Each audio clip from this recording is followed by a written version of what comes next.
Hello everybody, this is Chris from D&CGaming. Danny, or Dan as we call him in the video, is not here with us right now. Currently he's going on as of this recording, he's going on a camping trip with a friend of his, roasting marshmallows. Yum. But that's not the reason you're watching this video. You're watching this video because you are curious about my thoughts on the Halo Wars 2 beta. So let me just talk about Halo Wars in general, mainly obviously the first game. So I don't think the first game's a bad game at all, but it definitely has issues. I thought the single player portion of the game was awesome. I like how, it's in the Halo universe, but you get to experience a different story with different characters, and you got to play Halo in a different way, more or less. And the cutscenes were awesome, and there was co-op in the campaign as well, which two players could control the same army, which I thought that was awesome, how you could both multitask at the same exact time. So that was pretty cool. But the multiplayer had a bunch of problems. I'm not going to go in it, but let's just say a lot of the problems were just the Covenant was underpowered, and a lot of the community unfortunately rushed and did tactics like that where they would end the match right away. To me, I find those matches boring. That's more the community's fault than the game's, but it is what it is. But anyway, onwards to Halo Wars 2. So obviously this is a beta, and my opinion is subject to change as I speak. But anyway, I've played a good amount of matches, and so far I am enjoying it. The graphics do look nicer, and I do love the animations, especially the Covenant animations for their bases. Those look really awesome. Which in this match you're seeing right now footage for, I am actually playing as the Covenant, and I love the way the Covenant bases look. It looks so unique. I don't know. It's just the Covenant has always been one of my favorite races to play as. Whatnot. I love elites and brutes and all that stuff. So obviously I love the Covenant. So anyway, so the game mode. Let's talk about the game mode. So right now in the beta, there's only one game mode, and it's only one map that it plays on at the moment, at least when this video is being recorded. Now, this game mode is called Domination. It's a 2v2 game mode, and it's like what you would expect Domination to be in other games. There's a total of 5 control points, A, B, C, D, and E, and pretty much both teams have points, and when you take control of a capture point, the enemy team starts losing points. So if you make the enemy team run out of points first, then you win. I think you also can possibly win if you attack the enemy's base and blow them up, but so far I've never actually had a match like that yet. Anyway, so I think this game was pretty good. It's definitely unique and interesting. I was expecting this to have the simple, destroy the enemy base to win kind of game mode, but this is interesting.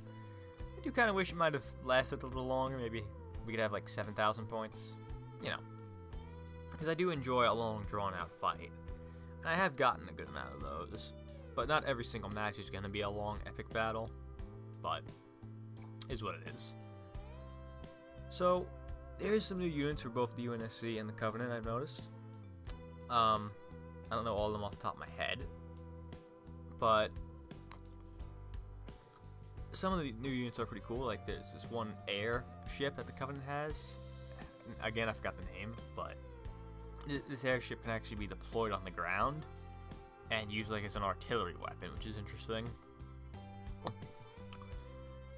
Also, the main center of your base, the huge building, that's actually where you can build now your basic infantry, grunts or marines. And you kind of need these guys, I think, because I don't think you can actually take over any of the control points unless you have some infantry, which is interesting. I'm not sure if this is intentional or if it's just simply a bug.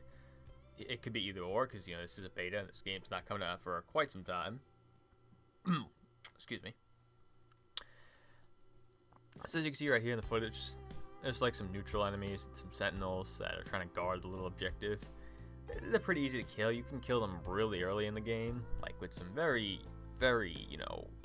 you could just pretty much take your starting squad, because you start the game off with a little squad, and you could just take over pretty much all the objectives by yourself with them.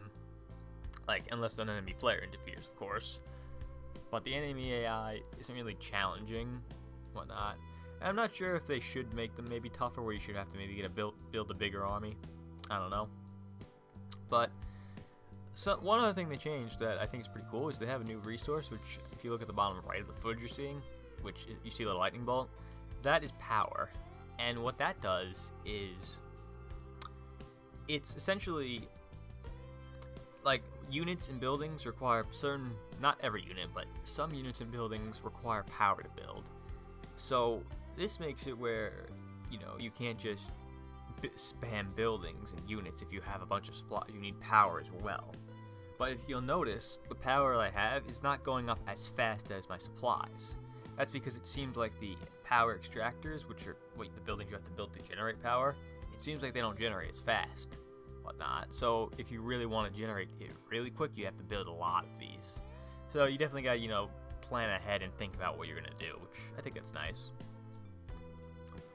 And if you look closely on the mini-map, there's these little lightning bolt symbols. Those are like little power stations that you can capture, and I think those generate power for your entire team, if I'm not mistaken. There's also a new thing called mini bases, which you see right here. These little mini bases, well, they're called mini bases because obviously they have like one building slot.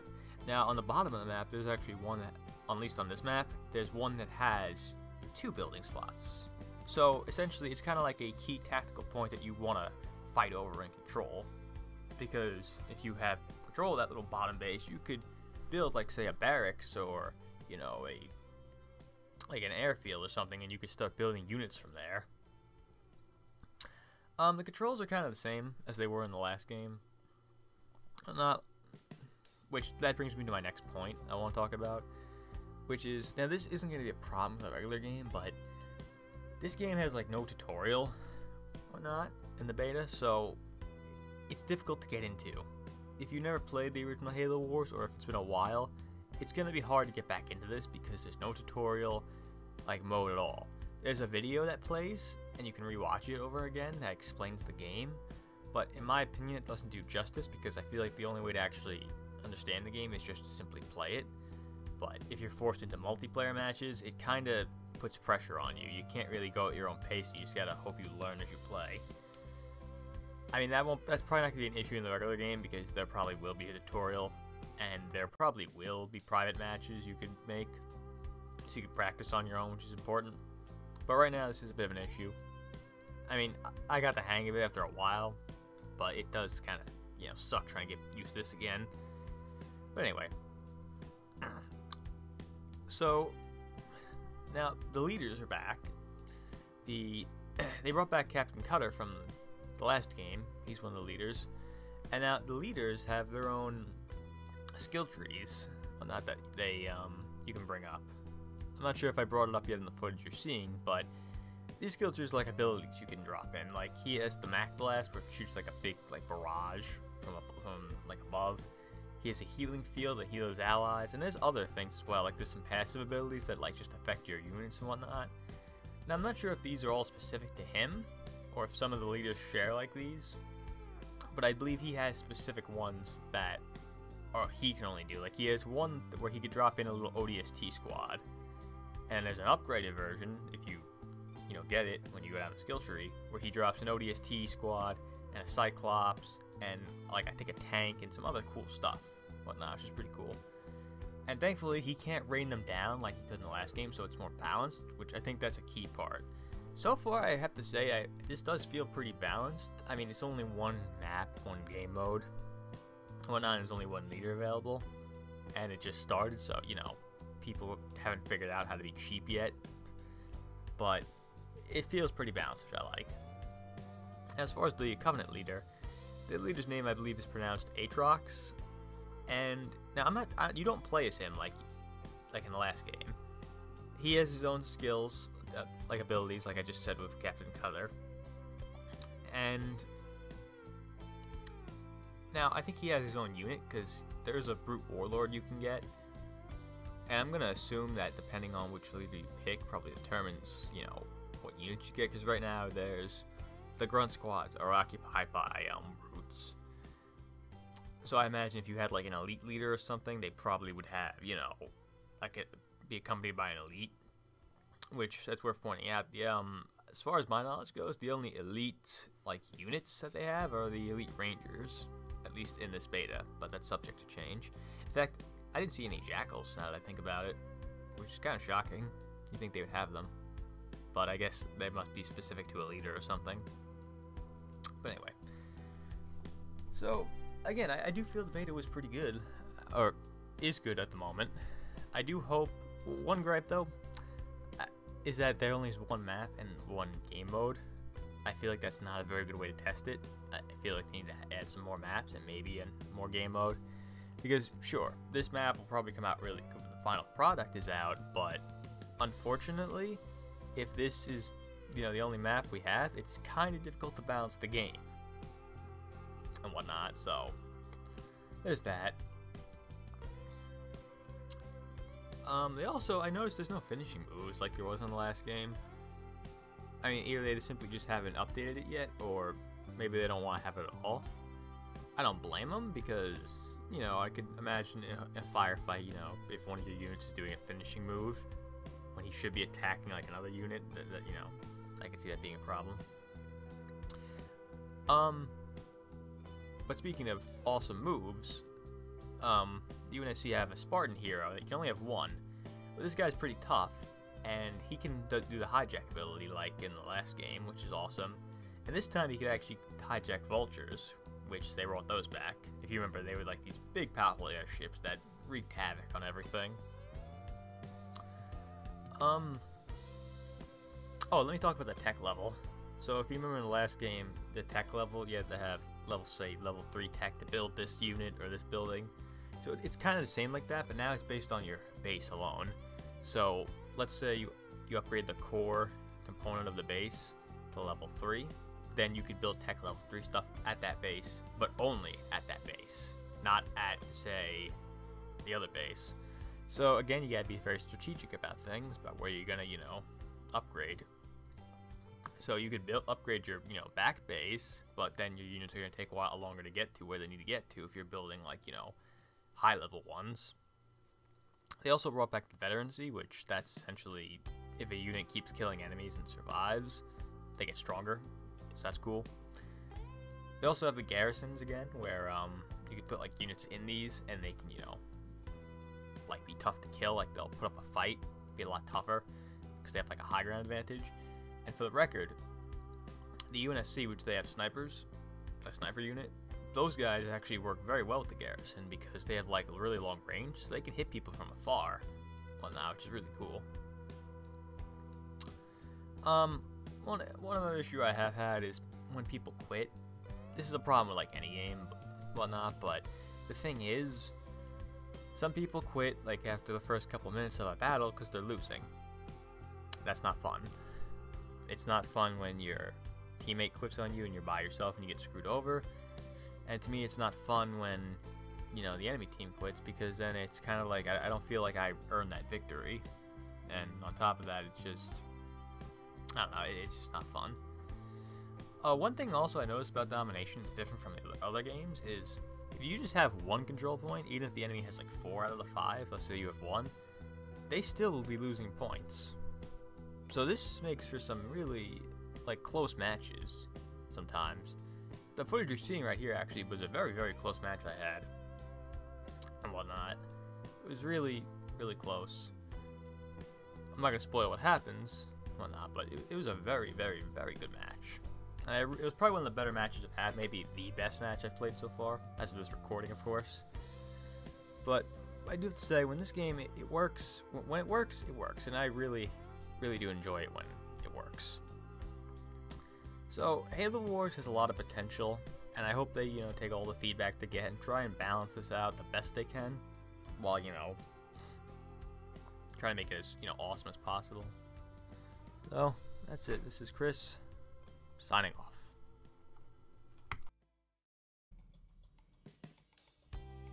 Combat reinforcements researched.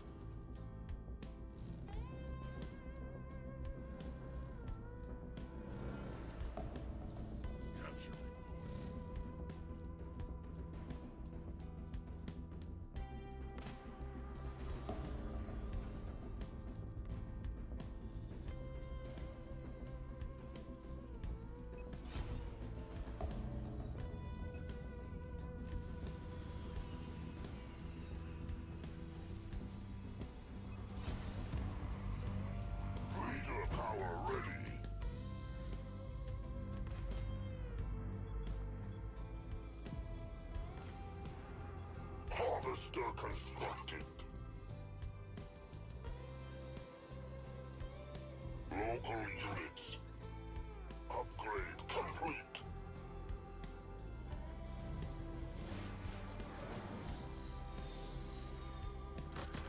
I can't do that. Local units. Raid camp constructed.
Domination point B to the enemy.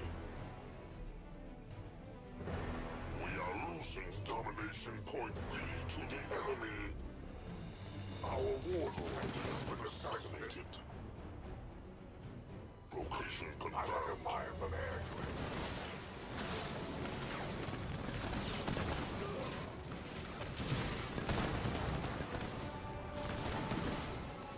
We've captured domination point C.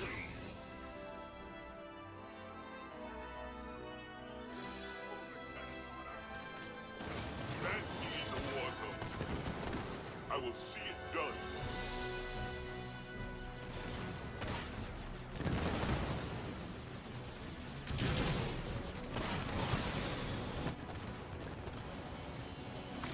Location confirmed. I'm under fire from enemy artillery.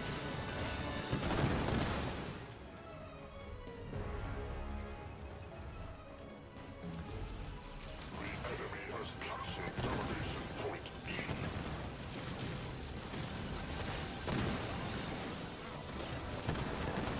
Banshee under assault from ground.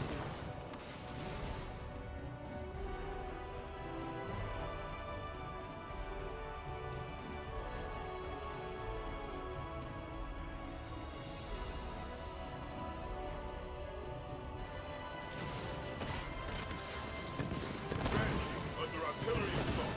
Local units. My cannon will make short work of them.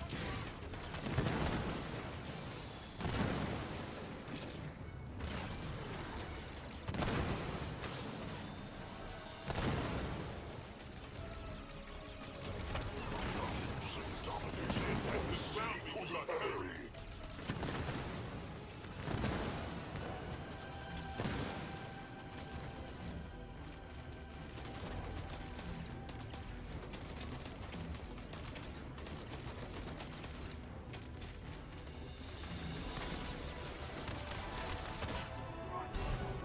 We've lost domination point C to the enemy. Location confirmed. Leader power ready.